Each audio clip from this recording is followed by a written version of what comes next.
Turi benshi cyane ku isi kandi buri umwe afite ibimuranga bituma abasha kwitwa umuntu.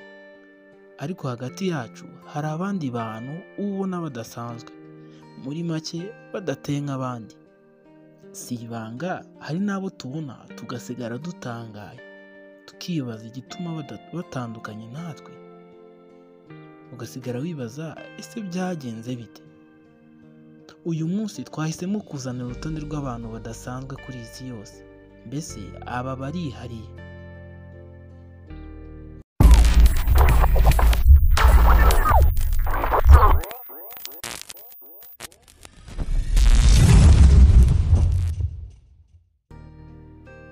Ku mwanya wa mbere haza Ashley Morris. Uyu ni umukobwa ukomoka mu gihugu cya Australia. Akaba agira ikibazo cy'umubiri cyangwa se allergie y'amazi, ku buryo umubiri we udashobora guhura n'amazi. Ibi twese dukora, kwiyuhagira ku munsi cyangwa se koga, we ntibishoboka. Ku buryo we iyo yiyuhagiye agira uburibwe bwinshi cyane. Bivuze ngo we kwiyuhagira kirazira kuko bimubabaza cyane. Niyo yiyuhagiye bimusaba gukorakoramo gusa, ibi twita passport. Bivuga ko n'icyuya cye bwite ari ikibazo ku buzima bwe. Ubu burwayi bwavumbuwe mu mwaka w'ibihumbi 2018. Ibisubizo byaje bivuga ko uyu mukobwa arwaye indwara yitwa aquagenic urticaria, kandi ko uburibwe bwayo bumara amasaha 2 mu gihe uyirwaye ahuye n'amazi. Ku mwanya wa kabiri haza Cara Anaya. Cara Anaya uyu ni umugore arwaye indwara itangaje kandi idasanzwe. Mu by'ukuri iratangaje. Ubu ni uburwayi bwitwa persistent sexual disorder. Ubu butuma agira ubushake bw'imibonano cyane mu buryo budasanzwe. Nyamara nubwo ushobora kumva ntacyo bitwaye kandi ari byiza mu rugero runaka, Cara we avuga ko bimubabaza cyane, dore ko yavuze ko hari intege yigeze kurangiza inshuro zigera muri 60 mu gihe gito gusa. Ndetse ubwe yivugiye ko adashimishwa n'urushako rwe cyangwa se n'urugo rwe, cyane iyo ahuye n'umukunzi we.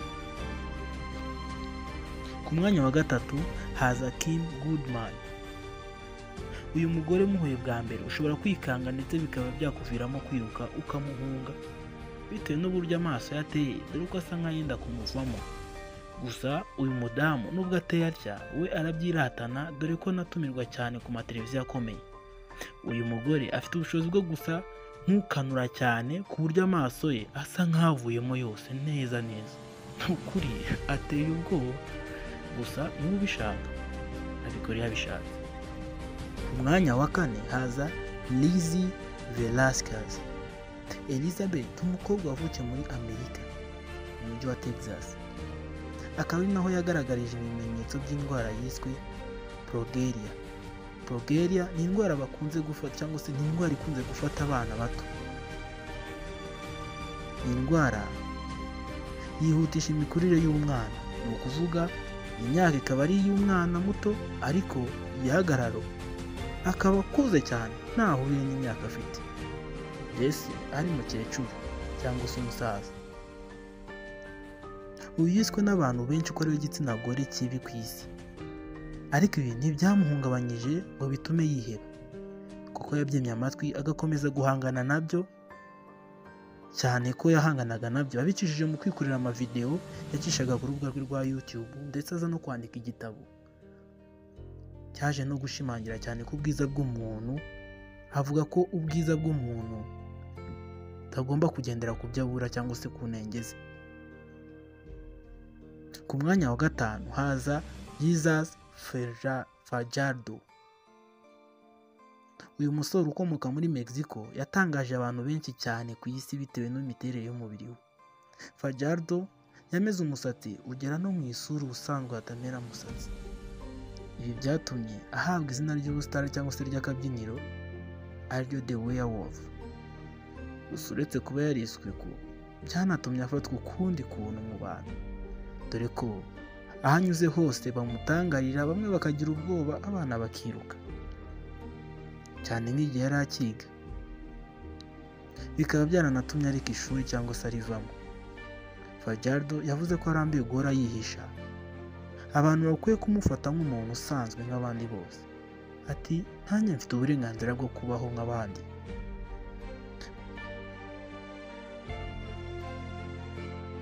Ku mwanya wa gatandatu haza Abby and Brittany Hansel. Aba bakobwa ni babiri, yego ni babiri, ariko basangiye umubiri umwe. Ni ukuvuga ati igihimba ni kimwe. Aba babuze ari impanga ariko zifatanye. Buri umwe afite umutima we, igifu, umwijima ndetse n'urutirigongo. Bivuze ngo umubiri umwe urimo ibyo byose inshuro ebyiri. Gusa ibi ntabwo byatumye babaho mu bwigunge nk'uko bamwe bashobora kubitekereza. Abby na Brittany bemeje ko babayeho neza nk'abandi bantu bose, ndetse bakaba barize ubwarimu. Kuri ubu nta barimu, babikora nk'akazi, bigisha amashuri abanza.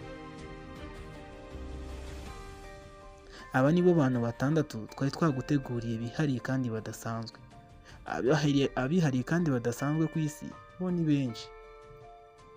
Rero niba wakunze iyi video kandi ukaba wifuza ko twagukorera indi, ntubure gukanda like no gutanga igitekerezo. Birumvikana ugakora na subscribe kuri iyi channel yacu Pamakio TV.